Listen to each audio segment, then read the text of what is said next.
Во неодамнешното емитување, кинеската државна телевизија објави дека земјата е сведок на бум во домашниот туризам. Но меѓу кинеските туристи има малку странци. Во Шангај, официјалните бројки покажува дека бројот на странски посетители е само четвртина од нивното ниво пред пандемијата во 2019. Кинеската политика нулта ковид ја затвори земјата за странски туристи до март оваа година. And people are thinking, Луѓето се навраќаат дека за време на пандемијата имаше многу строг карантин. Дали би се нашле во карантин денес? Секако дека не. Но луѓето се загрижени. Понекогаш поради политички причини меѓу Кина и Западот и тоа секако влијае на одлуката за патување.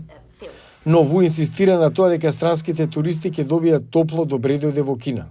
before pandemic, there are plenty of tourists, plenty of foreign. Пред пандемијата имаше многу туристи, странски посетители, но сега, бидејќи ги има толку малку, додека се движат, бараат да се сликаат со нив, каде и да одат и се однесуваат кон нив како кон славни личности, како пред 30 години.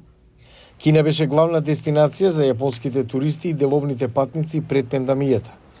Но побарувачката од островската држава исто така не се врати, вели Јоко Хајано од Tourism Research and Consulting.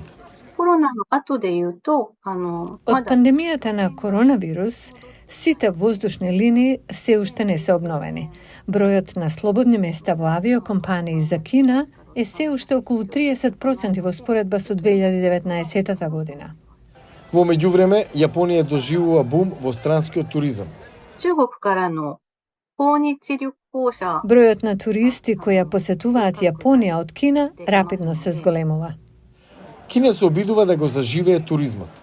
Пекинг и Вашингтон се договорија да го удвојат бројот на директни патнички летови на 24 неделно од крајот на октомври.